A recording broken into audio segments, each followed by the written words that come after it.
Hello and welcome to a commentary video discussing the topic of Auckland residents whose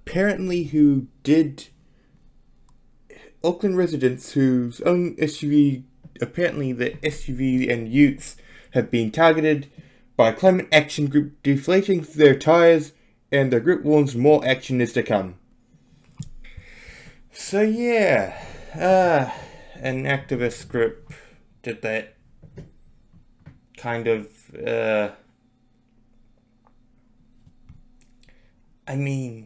really, that's a bit extreme for me. It's like, oh, okay, I see, we can't drive. It's like, I feel like they're not considering that not everyone has all the money in the world to spend on cars. But so yeah, according to this article from NewsHub, this article is from NewsHub, the tyre extinguishers have spread out of the UK and began their action here in Aotearoa, leaving pamphlets outlining why. The pamphlets titled "Attention! Your gas guzzlers admitted to deflating the tyres, but urged those that are on the receiving not to take it personally." I feel like a good chunk of them will probably be very annoyed and probably furious at what they've done. Who wouldn't be annoyed? Their tires got deflated and they have to go to work, you know? They still have to go to work at the end of the day. They can't not go to work. So, yeah, it's like, sure, it's great. For example, if these people were from the suburbs, these people are so screwed. The drivers are so screwed. Because there isn't really any effective means to go from Henderson to the city centre. Yeah. Let's see, so we have deflated, and according to one of them, we have deflated one or more of your tires. You'll be angry, but don't take it personally. It's not you, it's your car. Part of it read. Yeah, screwing over people like that. A bit, I feel sorry for the drivers. But yeah. I'm pretty disappointed in this group. So you're resorting to pretty extreme measures.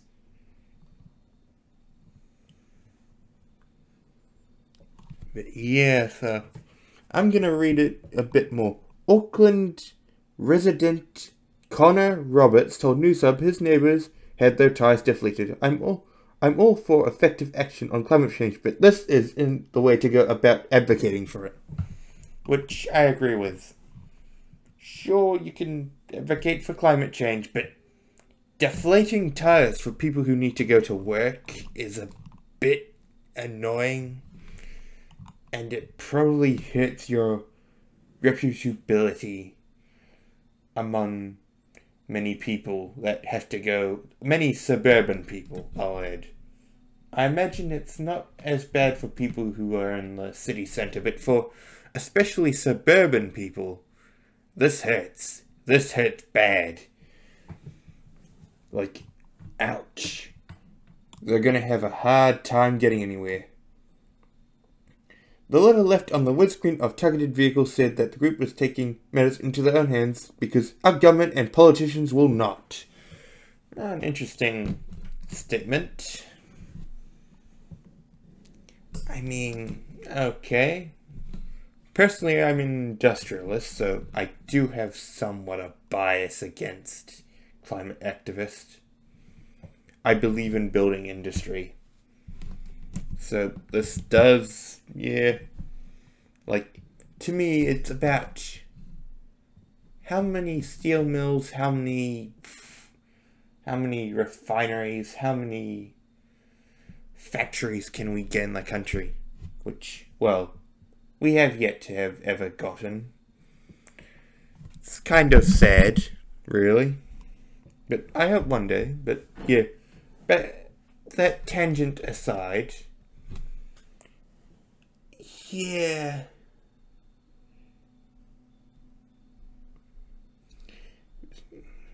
And they basically are just like, they seem to have had it seems, basically, this group.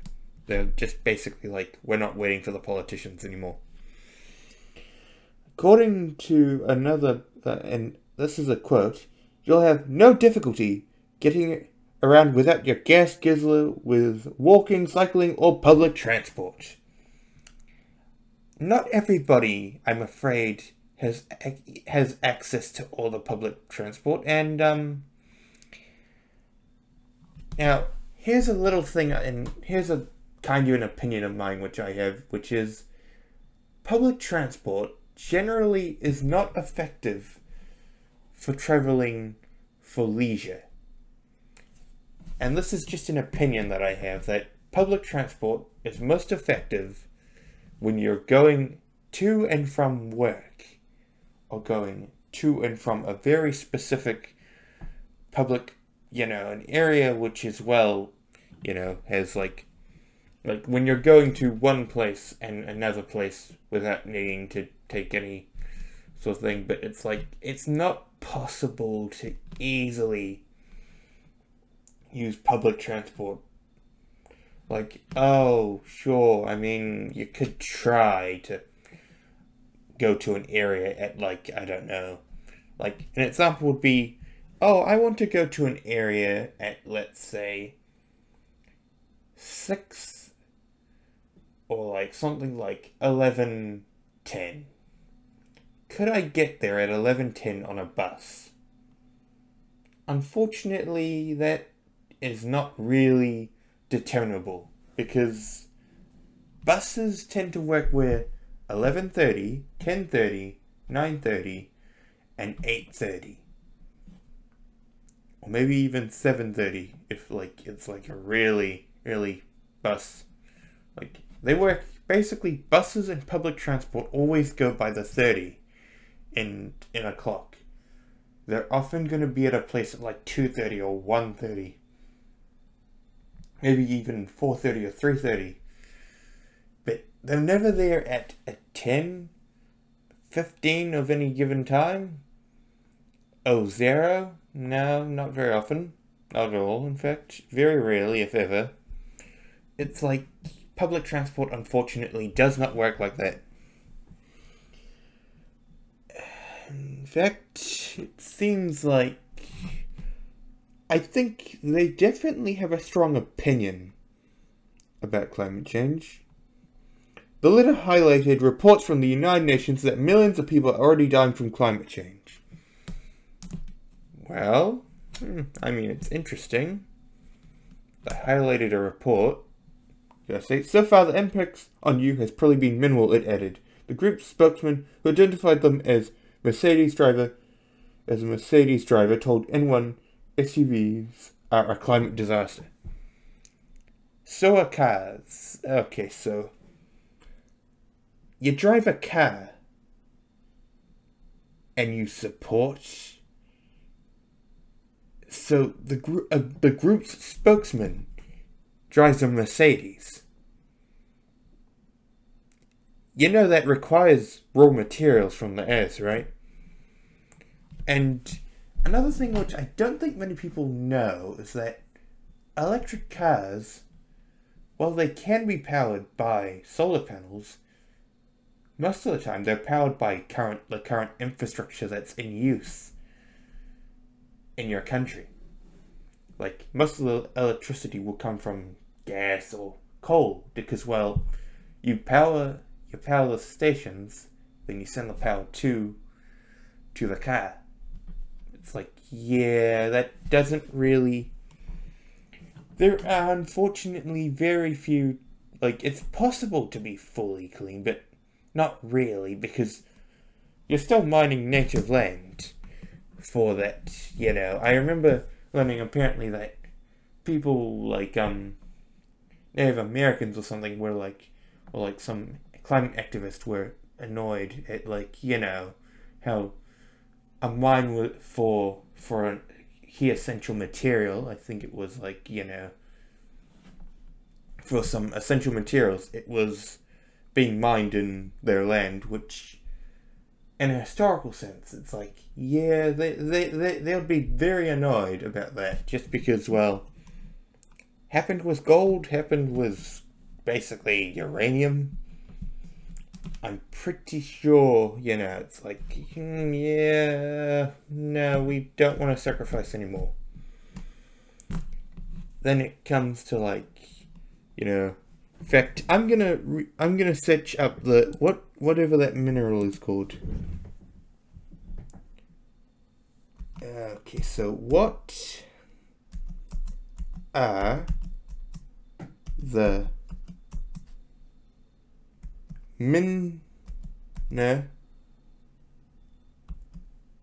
rules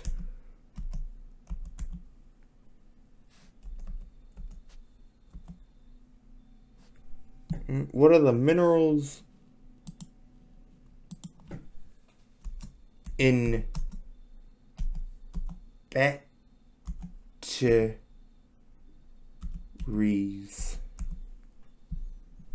Oh wait, I spelled it wrong.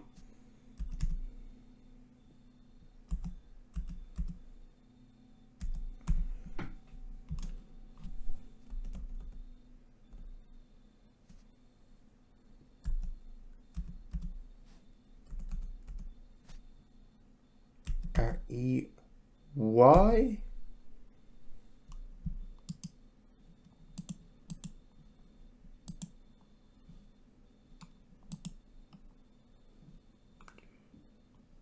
Lithium. Ah, yes, it was lithium. Now I remember. It was lithium. There was a lithium mine that they were trying to build, and they've been doing a lot of that in South America too. Similar, you know, groups like the Native Americans and stuff like that. So it's like, it's kind of a really political thing, isn't it? It's like, so yeah. It's like, and mining is not exactly clean, because, well, mining doesn't tend to be very environmentally friendly. As much as people would like it to be, it isn't possible to make mining completely climate friendly. And according to this group's spokesman, they cause air pollution and are dangerous for other road users. Everyone hates them apart from the people who drive them. The spokesperson added, politicians act tire exhaustion action will continue. Added until they added until politicians act, tire extinguishers action will continue. So basically, so this is based off a UK group. I must say I'm very disappointed. Very disappointed. It's like, why? I mean, sure, I could see them, but, it's like, every vehicle causes pollution. It's kind of an unfortunate fact about vehicles. Electric vehicles don't cause pollution directly, but some of them still do contribute to it. Because, well, electricity doesn't. Most countries' electricity grids rely on fossil fuels still. I think I remember hearing the highest percentage was like 20 or something. That's still 80% that are fossil fuels, which is slightly better, but not exactly what I imagine environmentalists have for an ideal situation. But so yeah. And so, messages seen by NewsHub. So, messages seen by NewsHub of the group's communication on the social media platform Telegram claim hundreds of SUVs has been targeted in the UK. They're making life hard. I really dislike that. I hope, here's the thing. My dad personally owns such a thing. At least rather his work does, but, I dislike the idea. The very idea that, yeah. In fact, I don't think he owns it anymore, but, well. It's like, so yeah, it's kind of just like, these groups are like, they're trying to alienate people. They're gonna alienate people at this rate. Like, yeah, that's kind of a fact. They are going to alienate people, no matter how much they see it. Others will see it as just an annoyance. Some might agree with them, but not everyone. It's like, unless you can make it that public infrastructure is as fast as Japan or France, or like as fast as European, and you'd probably even need to go as far as Japan, really, to make it more efficient than ever doing a car. Because, well, if you want to go from, let's say, Wellsworth to Auckland, you still have to take a car of some sort. It's not as simple as, oh yeah, I'll just take the public infrastructure, because, well, going to Warkworth and Wellsford and that, it's like, no. Yeah, it's not that easy. Which is rather unfortunate.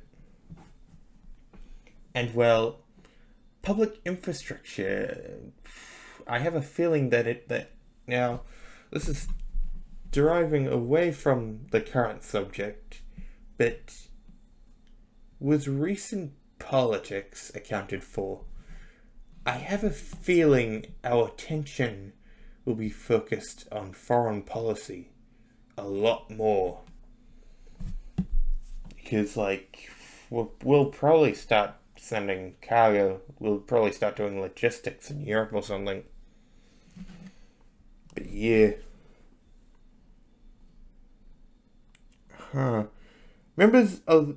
According to members of this group, members claim the group have disarmed SUVs across the globe in the UK and America, and now here in New Zealand. NewsHub has approached the group for comment.